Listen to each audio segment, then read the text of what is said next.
It's time for TLC at Home. Hey, everybody. My name's Rene, joined by my wife, Laurie. Hi. And we are here to help you shelter in place with news and information and inspiration as well. Thanks for joining us.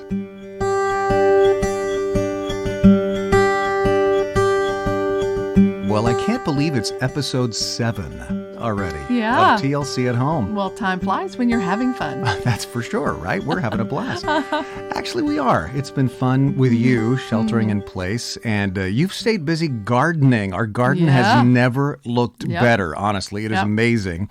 And also, you have taken the online course offered by Johns Hopkins University to become a certified contact tracer. And I actually want to talk to you, Laurie, about both of those things. But first, a preview of what's coming up today. We're going to be talking with County Supervisor Zach Friend about what he sees from his perch in the county, some frequently asked questions that he gets. And then also we're going to be talking with TLC member Guy Routley. Now, you may ask me, why do we want to talk to Guy? Why do we want to talk to Guy? Well, it's funny you should ask because, you know, we've been fortunate and blessed here in Santa Cruz County. Very few of us know people who have had COVID-19 or who've been even exposed to it because our count has been so low. But Guy has been impacted by this in 3 different ways. First of all, he travels regularly to China to minister to churches there, and many of the churches that he's involved with have been severely impacted. And then his own daughter contracted the disease and struggled with it for quite a while, and then a close friend of his actually perished of the disease. And so I thought it would be very important for us to get a different perspective because it's easy for us just to sort of disregard the danger. And I wanted to just have a conversation with somebody who's been impacted by this. So Guy's interview is coming up, as is our conversation with Zach Friend.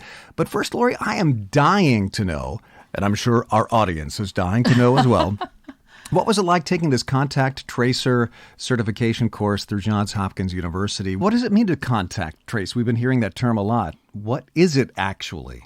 Right. So all it is finding out who has been in contact with someone that we know has COVID-19, is sick from the virus.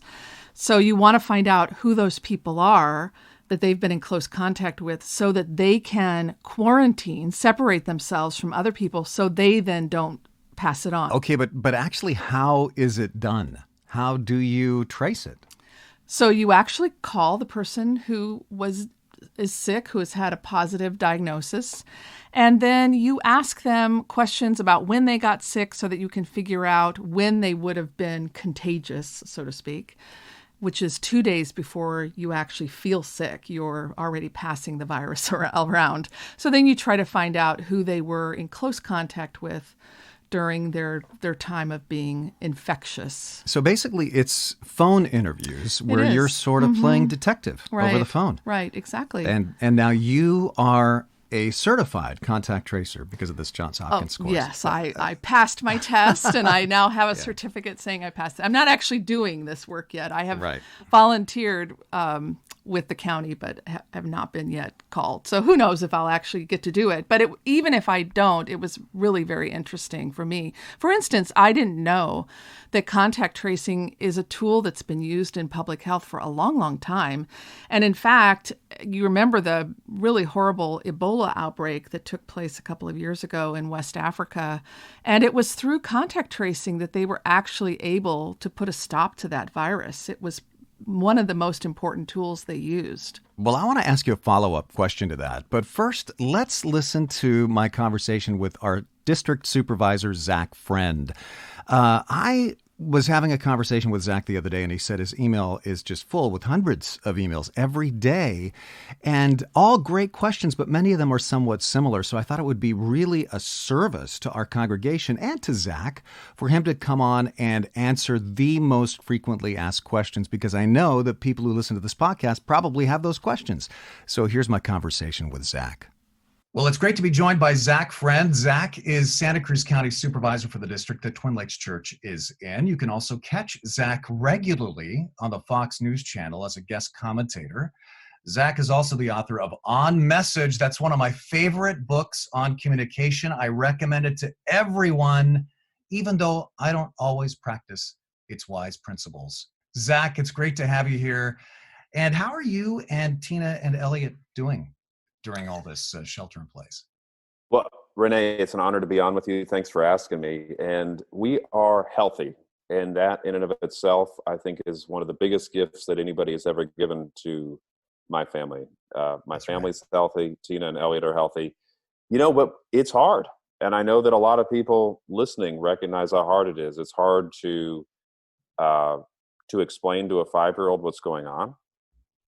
He asks me a lot of tough questions, and I want to both comfort him and be honest with him.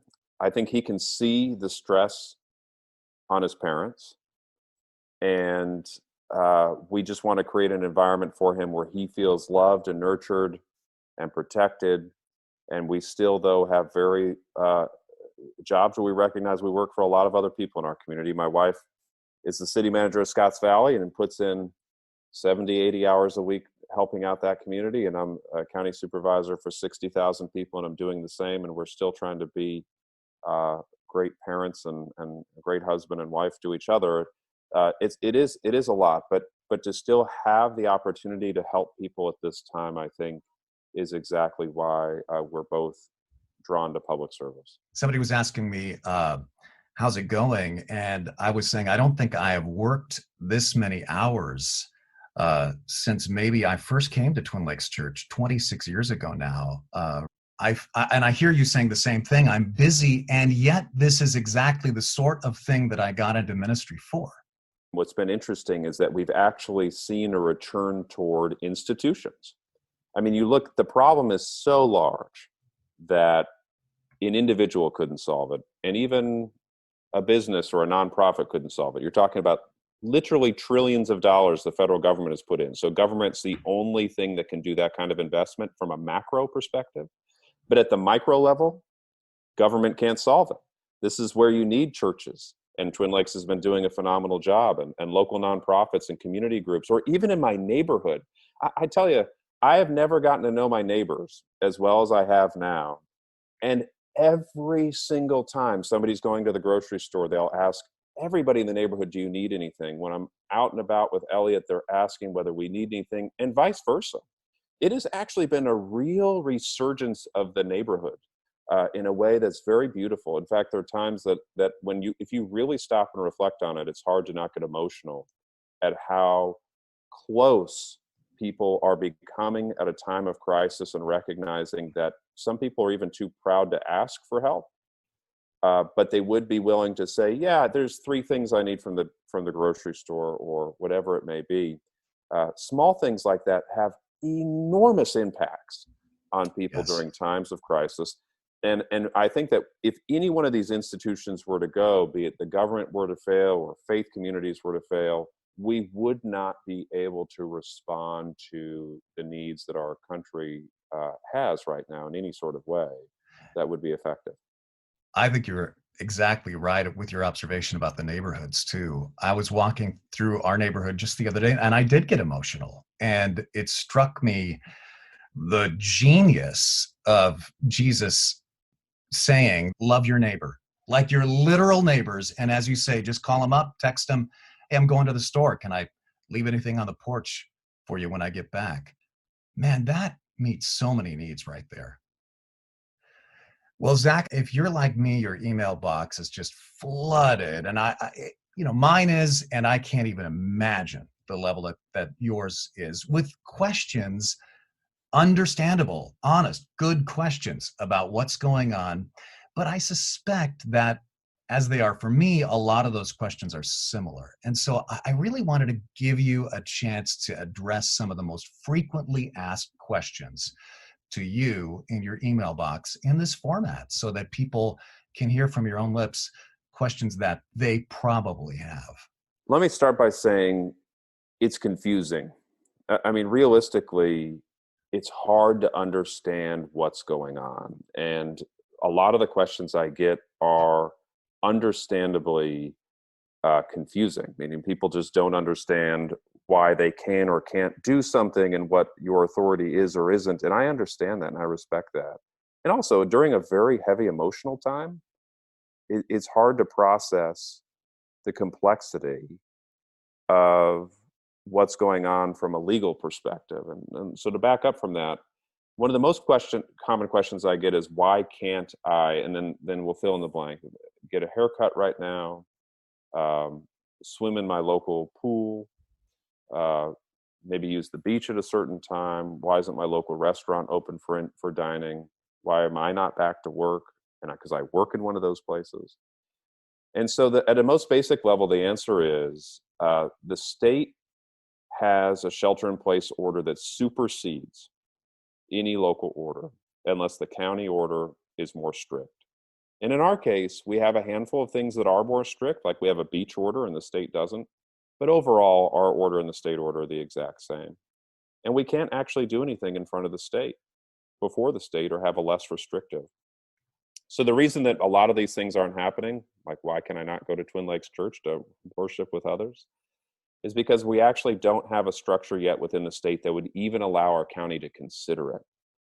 And however, as of the taping of this, there have been some changes in the governor's options, and the county has not quite met all the criteria that the governor's outlined in order for us to move further into where we are. But when we get there as a community, we can have these difficult conversations because not everybody's comfortable with moving on to the next component of where we go next. But the most basic thing to understand is that the county has to follow the state guidance, and we're doing everything we can to honor what is an impossibly difficult to balance situation.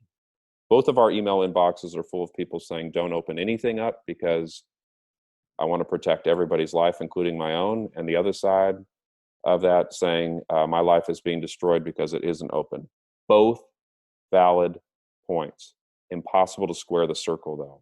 Impossible to be put in a position to try and answer where that balance is.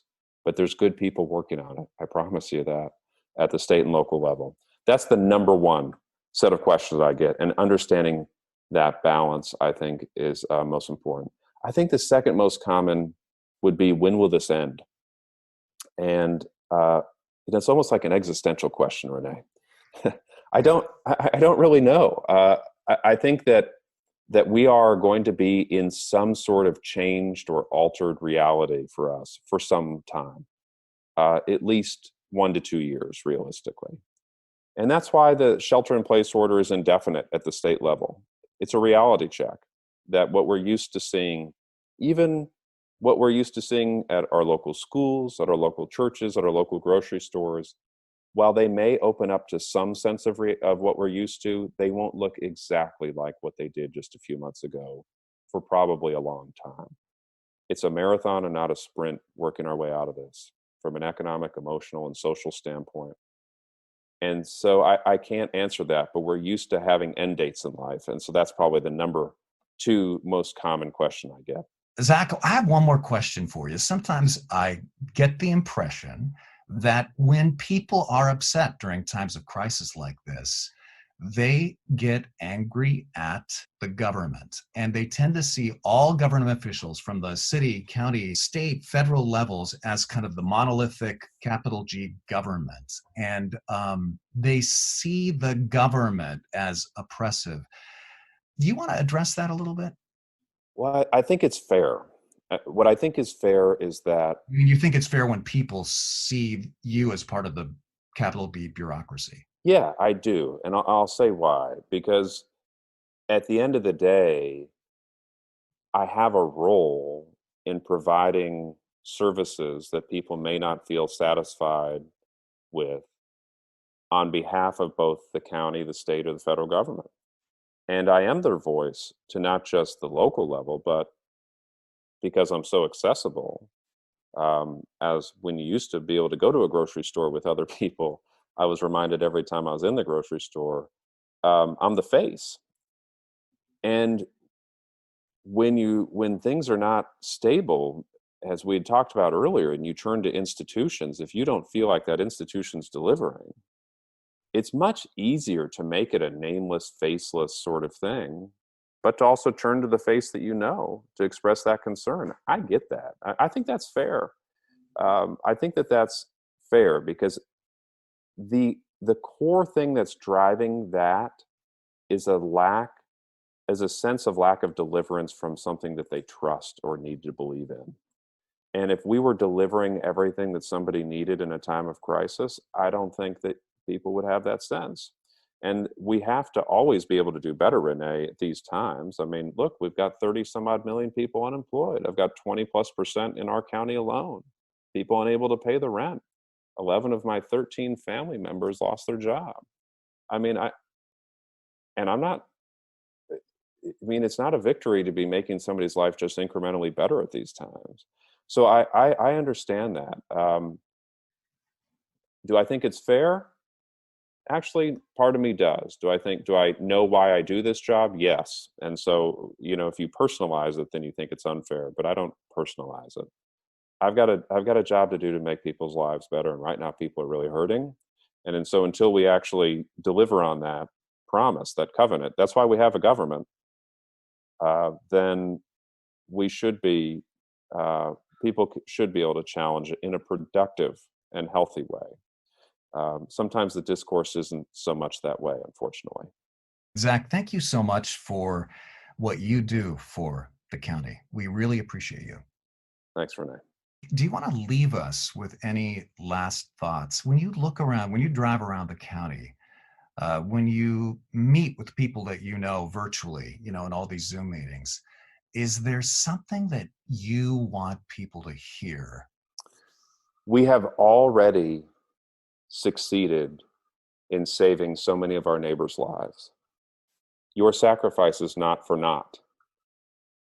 Take a step back and recognize, look at the data, not just to show as justification that we need to open everything up. Look at the data to show how good of a job you have already done saving your neighbor's life, or maybe your own. We have one of the lowest doubling rates in the United States. Our county has totally risen to the challenge. And that tells me if we can do that in a couple months, that whatever lies ahead is something we can absolutely meet and show the country how to do it even better. We were one of the first counties in the country to create the order we have. Other states and counties throughout the country followed almost verbatim what we were doing. There's a lot of pride there, Rene. Everybody in this community matters to me. I know everybody in this community matters to you. And the numbers that we have are a result of everybody in this community taking it seriously. So I have a massive amount of pride having a role in contributing to that in a very small way, and just in people in this community. Showing that love for one another is just what we could use more of in this world. Thank you, Zach. Thanks for what you do for our community, Rene. I appreciate it.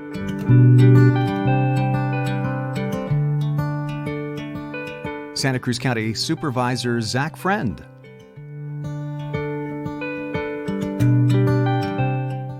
Well, I'm here with my wife, Laurie. And Laurie, we were talking earlier about how you've taken this COVID-19 tracing course at Johns Hopkins University. And I wanted to ask you if you learned anything that can inform us as we plan to one day, in stages, reopen as a church. Well, I would suggest that we have assigned seating. On a regular Sunday, who knows where you sit? You could sit anywhere and you don't know who you're sitting around. But if we have assigned seating, then on Tuesday, if somebody is sick, we can immediately know who was sitting around that person, and those people can be contacted. So it's all about the window of opportunity to stop the spread of the virus. And we're going to have to do some things like that, like assigned seating. And if we don't do that, what could happen is what we've heard lately in the news. There's a church up in Butte County where somebody indeed tested positive with the disease, and they didn't apparently have assigned seating, is my understanding. And so they don't really remember who sat next to whom. And so the entire congregation that was there, I believe it was on Mother's Day, they all have to be in quarantine. That's Obviously, right. We don't want to do that to people who come to Twin Lakes Church. That's right. So we want to have really practical ways, if God forbid somebody tests positive, we're able to remember who they sat next to because there's a records. record of it. Yeah, that's very good. important. Mm-hmm. Well, listen, I wanted us to talk to Guy Routley. He's a member of Twin Lakes Church, very active in our Stevens ministry. He also leads worship often at our beach baptisms. He also is a pastor at a cowboy church in town. I'll be talking to him more about that. But, we in Santa Cruz County don't really know a lot of people whose lives have been impacted by COVID-19, and Guy's life has been.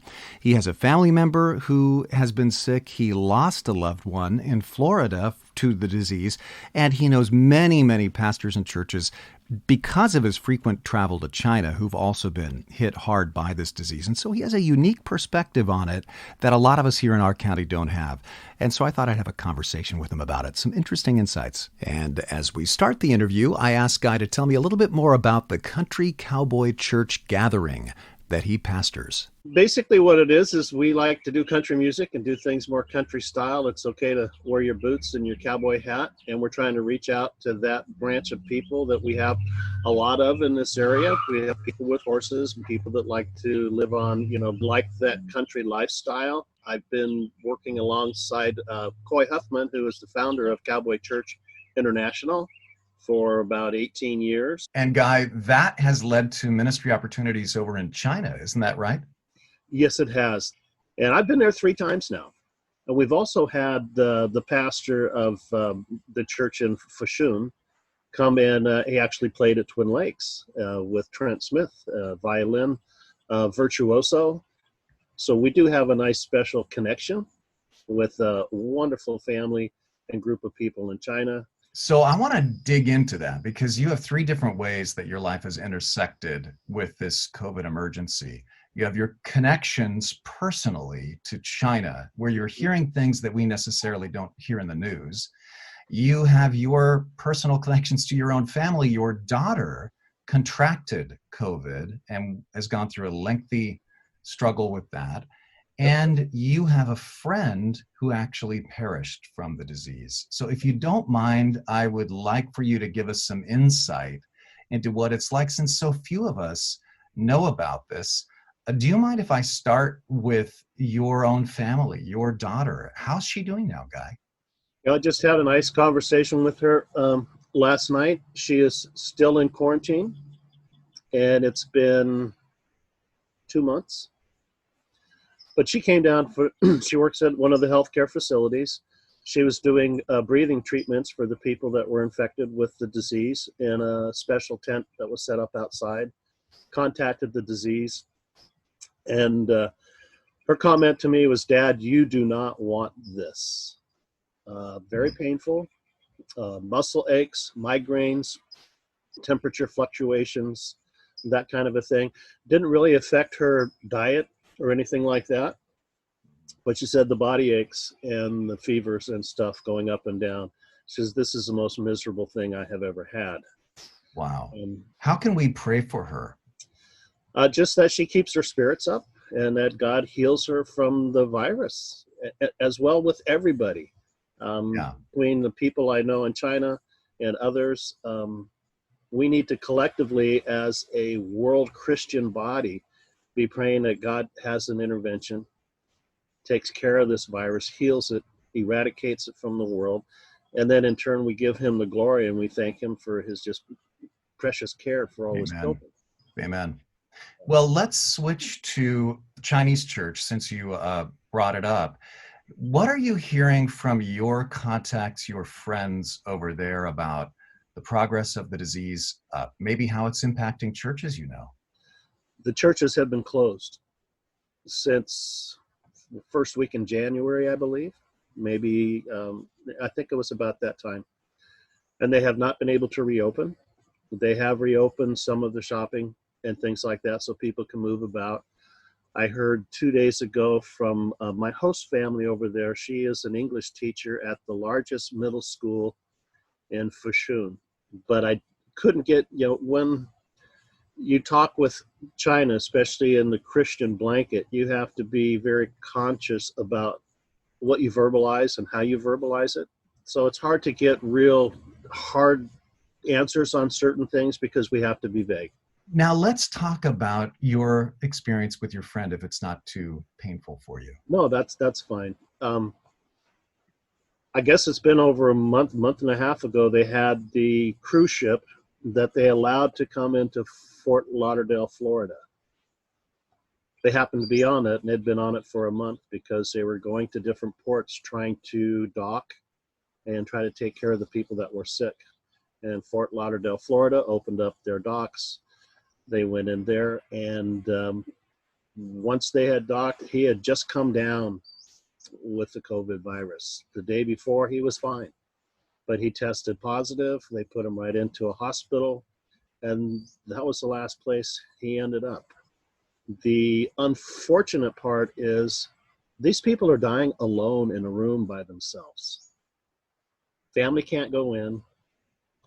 Loved ones can't go in. You have a nurse that will come in, with their PPE on, etc., and that's who they see.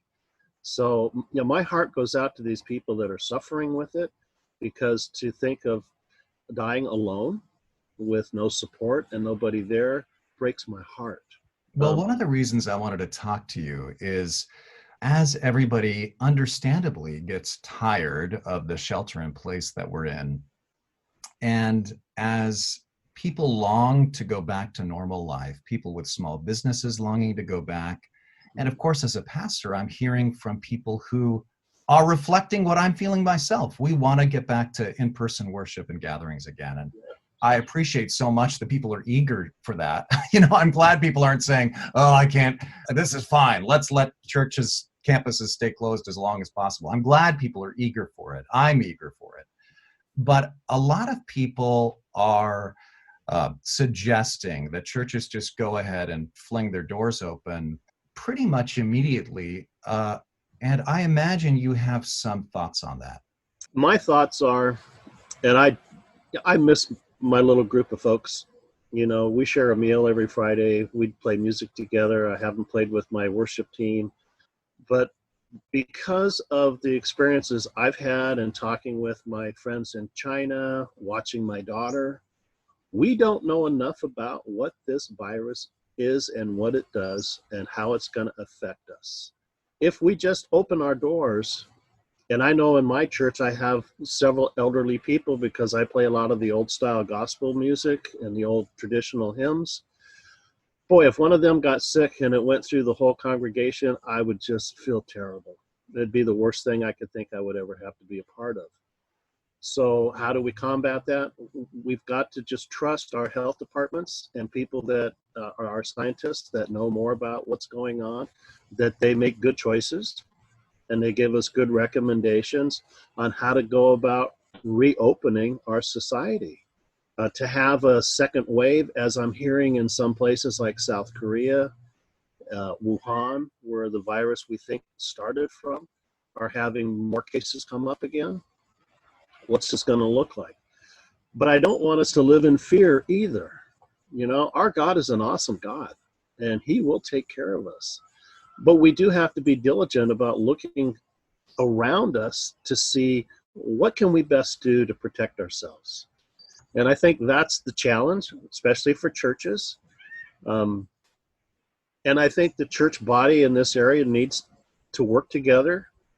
We were on a Zoom Wednesday with the churches at large in Santa Cruz, and I feel that all the pastors are pretty much on board with that hey, let's all have a united front on how we reopen our churches, and let's do it the best way we can to protect our congregations and our loved ones. This is no place for politics. These are human lives that we're dealing with. Yeah. So I don't want politics to have anything to do with this. We just need to say, hey, how do we protect our brothers and sisters, and how can we be smart about doing it? I was reading John 17 yesterday and noticed that 3 different times Jesus prays to the Father that we would have unity. And so I pray that people who disagree on the exactly when we should reopen our physical campuses don't allow that to get in the way of unity and of what the Lord is doing. I don't know if you've noticed, Guy, but I feel like in some ways, in many ways, there's a revival going on now. People want to know more about who Jesus is and who God is, and how can they be a part of that wonderful, loving family.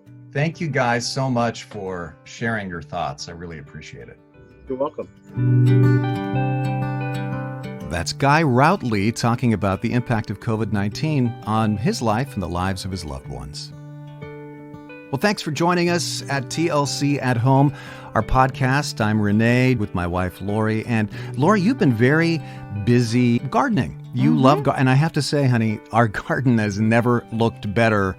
As you know, I love to just sit in it and just luxuriate in all the flowers and the plants. It really looks great.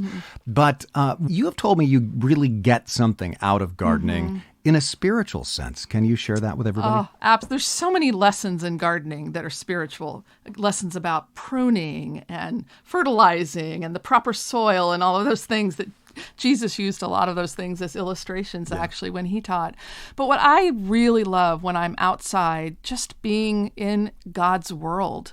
This is my Father's world. I hear the birds. I look at these plants, and each one is so unique in the way the flowers or just the way it grows. It actually nourishes my soul to be kind of hands in God's creation. So I really love that. I found a great verse from Psalm 96, 11 and 12, and we can close with this. It says, "Let the heavens rejoice, let the earth be glad, let the sea resound, and all that is in it." Now listen to this one, verse 12. "Let the fields be jubilant, and everything in them, let all the trees of the forest sing for joy." And I think with these late spring showers, that's what I'm feeling in the fields and in the forests. They're resounding with joy of their Creator. Absolutely. And it kind of, it tunes our soul to do the same thing. Absolutely. To be in a garden or be in a forest. Well, thank you very much, hon. You're welcome. Great to have you with us here on TLC at Home. And we hope that you've been enjoying these podcasts. Let us know if you've got any guests you think we should have or questions that you'd like us to answer. Shortly, we hope to have a guest on who's an expert in finances to help us learn how to make our budget dollars stretch a little bit during this tough time. Thank you again for being with us. Hope you can join us this weekend for our live stream services at tlc.org/live. God bless you. We'll see you next time on TLC at Home.